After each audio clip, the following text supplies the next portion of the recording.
Welcome once again to this very special series on India and Brazil on the KJ Masterclass Live every fortnight, along with my esteemed friend. You can see him smiling on the screen on the other window every week, fortnight, along with my friend, esteemed friend Tom Rioch, and podcast host. We explore our nation's journeys in business, culture, and politics. Podcasting also as we strive to find our rightful place in the global arena. And as you can, my friend Tom Rioch, he is joining us from Campinas, Brazil.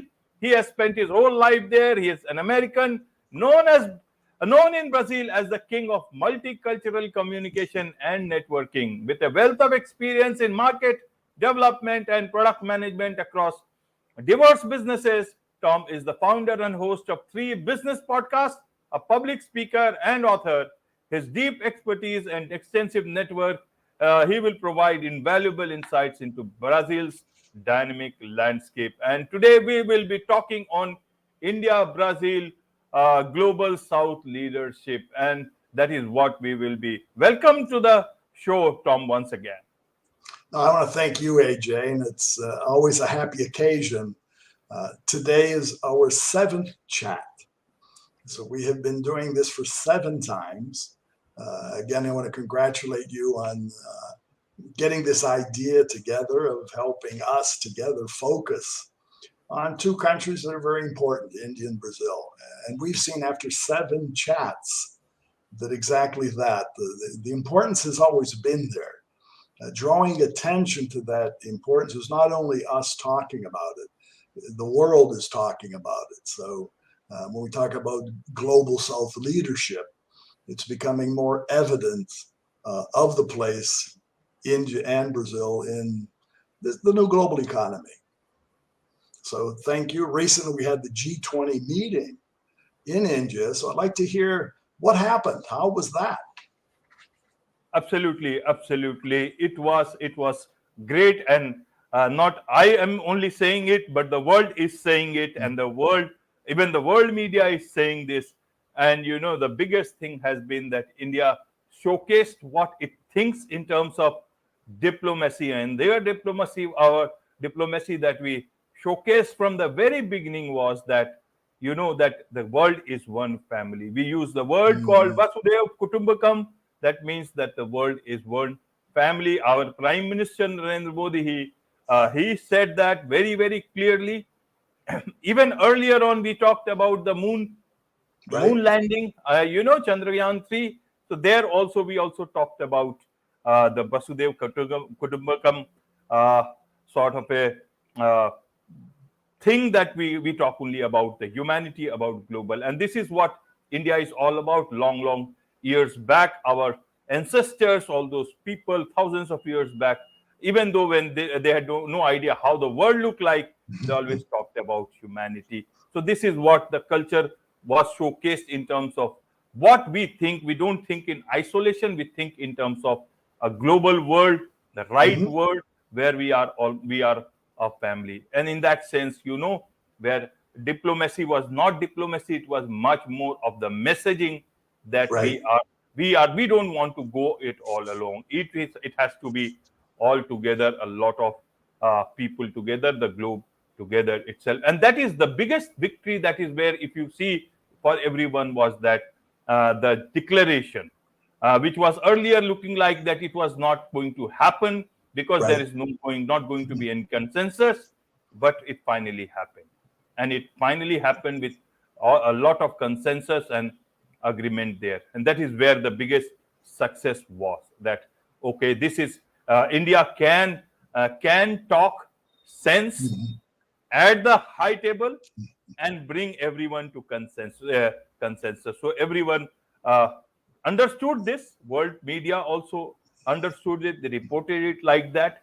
Even global leaders, global countries also, they have understood that India can, which has been taking on its responsibilities very, very seriously in terms of global affairs, in terms of a global citizen, as a very conscious country who knows about its role in all spheres. Either it is in terms of security, in terms of in terms of climate change or everything. India has been taking its rightful position, and it is not only taking care of its own interests, but it is taking care of the interests of the globe. Right. And that's where, this is what G20, if you want me to look at it, I could see it, I can see it in that particular sense. And it is very nice to see that it is moving forward, and the mantle of presidency that is now passing from India to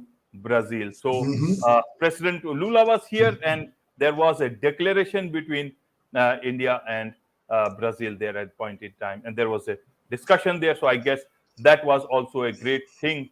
I was seeing that statement released uh, by your government of Brazil, and that has many points in there. So I would like to understand now that now the G20 presidency is going to be with Brazil from Right. December, though the gavel has already been given. So how do you look at it from that side of the world? Well, very positively.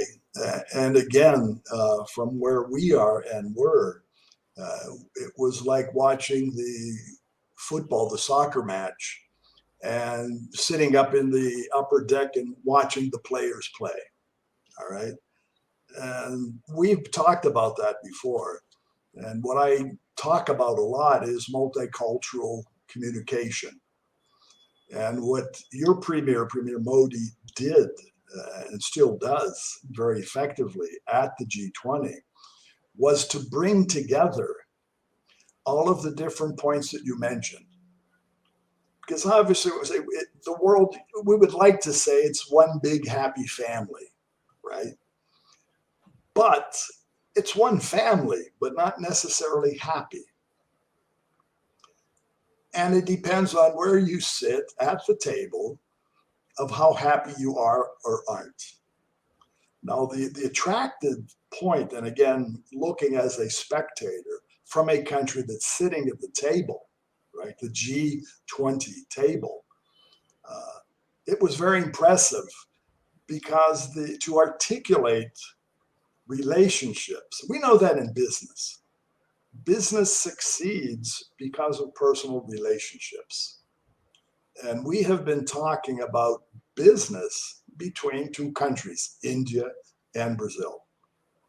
So what we did see was examples, and speaking of India and Brazil, very favorable personal relationships between the Brazilian President Lula and the Indian Prime Minister, which led to the statement that you said, which is also very favorable. But beyond that, it was the statements made to the other G20, to the rest of the world during that context. So that's leadership. So when you lead at the table of the family and it's a small, the father gets up or the mother gets up and says, well, this is the way it's going to be.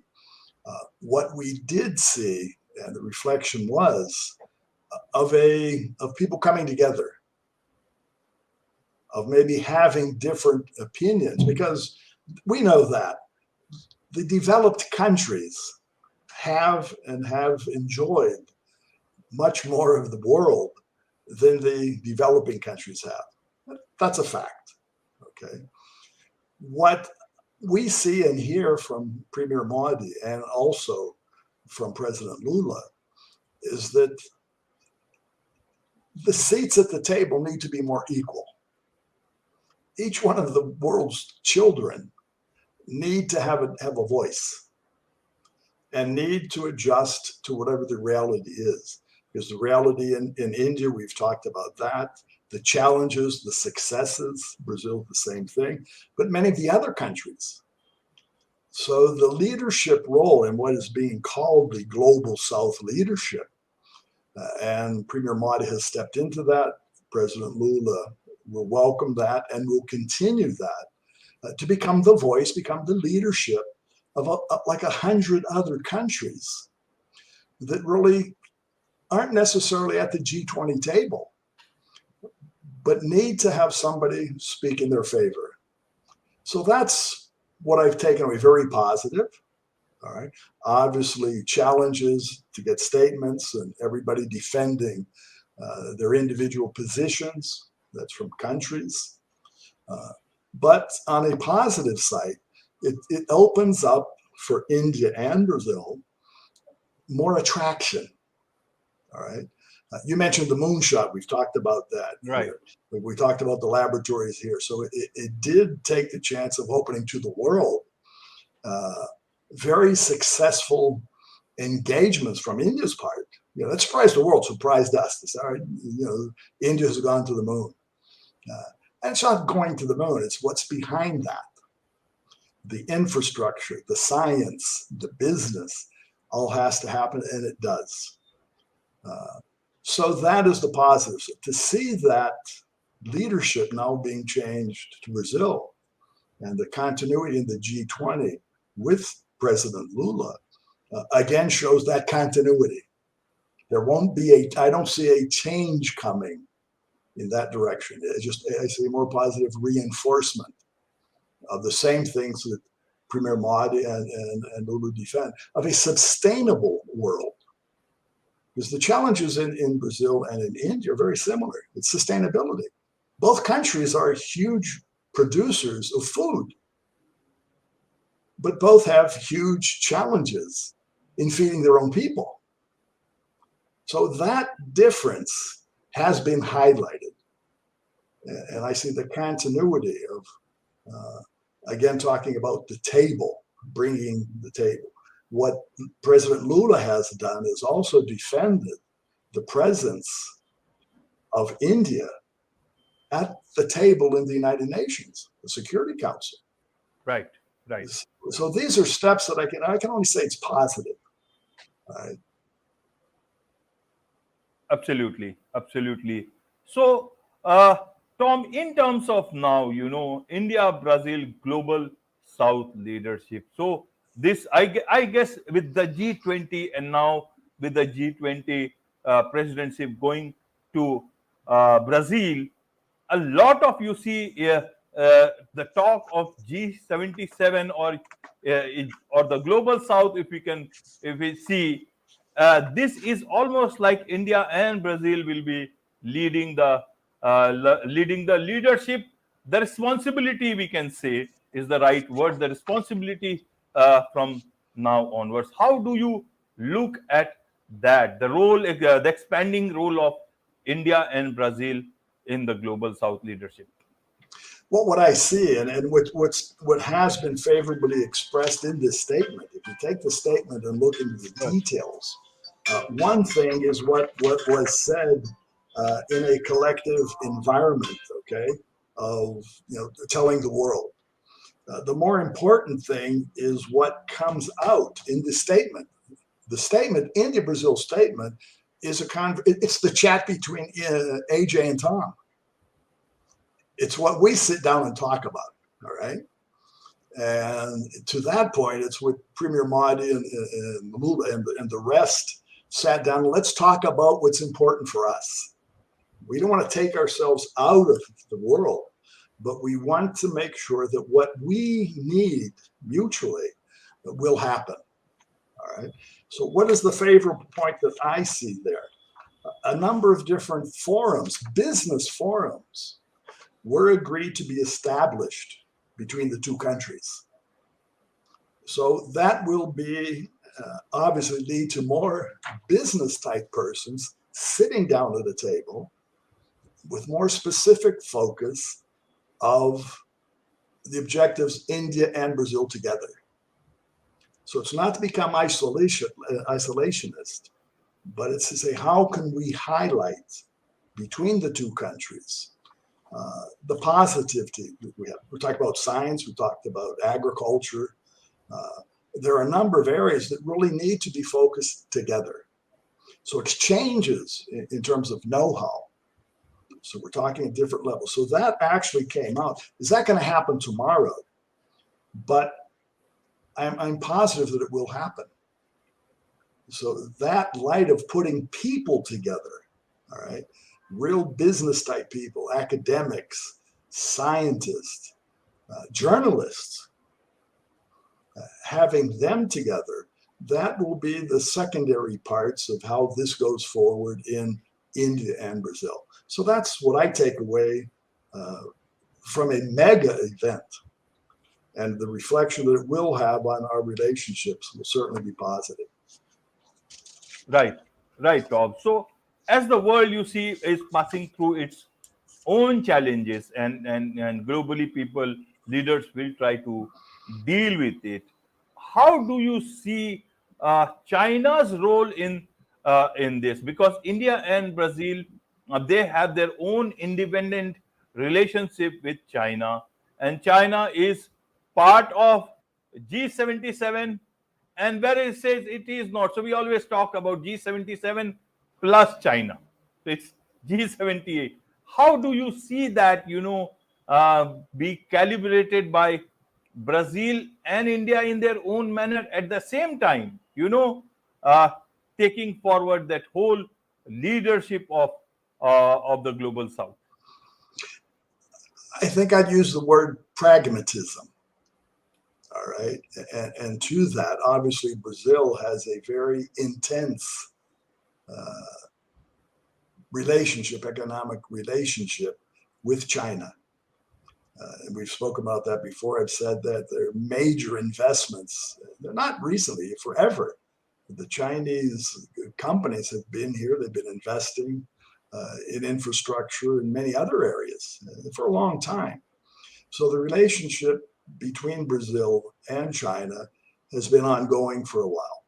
All right. And it's not antagonic. We understand, because even though we have the investments coming from China, China is also one of the major clients of everything produced here in Brazil. So if we're talking about energy, if we're talking about food, we're talking about resources. So it is a two-way street.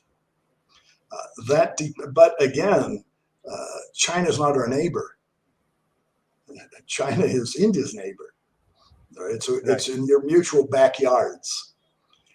But again, at the dinner table, having the family sitting around and having those open chats and being pragmatic, I think that is the role for both Brazil and India and China. Because if we take that and say that's a tripod, China's a power. We're not going to say that it isn't. It is. It has massive influence in your part of the world, and that's a physical presence. But it's the dialogue. It's having the ability to talk and understand in a non-belligerent way. The easy thing is to let's fight, but we don't want to do that. The world doesn't need any more fighting. It does need pragmatic dialogue. And that's it. We've seen the world in the last years has become so separate. We've seen the right, the left, and everything. But the poor guys, us in the middle, we don't know which way to look. So this collective relief, I can see happening. But again, it's step-by-step process. The statements that you mentioned, they show proof of that it's possible. So I think the positivity, people are looking at the world. They're not looking at the world. They're looking into outer space. We're talking about the moon. We're talking about planets. We're talking about other things. So, but we do have to settle the challenges that are here. And nothing better than personal relationships. So the more what can we do? What can AJ and Tom do? We can do what we're doing. Just keep talking about it. Attract more people to the opportunities that are there. Right, Tom. Right. So, with the G20 passing on to, presidency passing on to Brazil, what is the talk amongst the media now? Are they hoping something big from this? What is about the role of Brazil for the next 1 year? How are they looking at it? And especially, one new development that has happened is that this year, so African Union has been inducted as the new permanent member, and that is this part of the world is very close to your part of the world. Well, our parts of the world, what we talked about the G20, but before we chatted, we talked about the BRICS meetings. Right. We talked about the meeting that was in South Africa. So it's a continuity of conversations. So we had the BRICS, we got the G20. It's going to be ongoing with the presidency here, with the presidency of banking institutions. We need to talk about money. So having more people talk about that and being involved in the dialogue, and we're talking about the South. We're going to talk about this in a future chat. What does that really mean? But again, leadership is leading, hopefully by good examples. And leading is people who want to follow. So if I mentioned, we've seen the success of the G20 from the world leaders going to India and what they saw and heard. I mentioned that President Lula is in the United States at the United Nations with over 50 world leaders wanting to speak with him there. So being a leader and having followers, the premier in India has created that and nurtures that and will. So I can see this dialogue, including Africa. So we've talked about Africa probably 6 chats ago, right? So I think it's more inclusion, more awareness that we need to talk, and I'm saying collectively, the countries in the global South will have probably more permanent types of conversations than previously because there's more structure. So that structure of having tables in different places with chairs and sufficient chairs to invite people to come and sit is probably the first thing that has happened and needs to continue. So to welcome others to sit down at the table and talk. Absolutely, absolutely. So I see that, the future times are not going to be of, say, keeping distance, but keeping much more closeness between neighbors, or even the distant, what you call people, distant countries also, because you just cannot be away. Earlier, even if you were not getting together or were distant, nowadays the leadership is meeting in so many forums globally, and it's a continuous dialogue that happens. Maybe not in track 1, but maybe in track 2, somewhere in the back alleys of the diplomatic world, there is talk going on, and this is a nice thing. That I think Perfect. nowadays, in today's time, no countries can remain isolated. Now, and back to what we do. Your background as a journalist, you know that headlines could be good or bad. The content could be good or bad. There is so much good happening that many times people overlook it. Let's go back to what has actually happened from the G20. We're talking about Brazil and India. Recent headlines that I saw, the third largest manufacturer of airplanes in the world is a Brazilian company called Embraer. Right. And Embraer at the moment is in discussions with India to set up a manufacturing installation in India to start manufacturing airplanes in India. Because India is a massive market for air travel. So these are things that are happening. They may not be up on the billboard. Many people may not be seeing that. But this is just one example of many things that are happening. What we need to do, AJ, is to highlight those good examples. And that's what we will do in our chats. Absolutely, absolutely.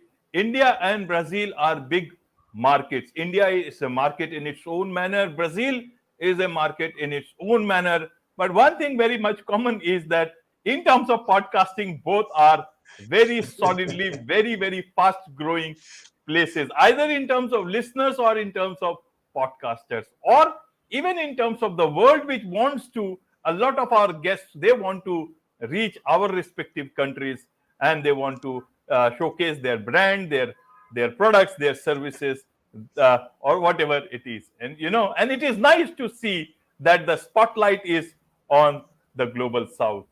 Two top nations of the global South leadership. So with this, it's a wrap on this very special edition of the KJ Masterclass Live. Well, one of the things I say and defend is exactly that. Be heard, be found. So before we can be found, somebody has to hear. So I think what Wade, what you do, what I do, we try to help people hear to be found. So Absolutely. Absolutely. Be heard, be found. And there is no word here. There is no place for, getting lost here. It's that's always it. be to be discovered by the world. With this, it's a wrap on this very special edition of the KJ Masterclass Live. Thank you so much indeed for joining us. Thank you again.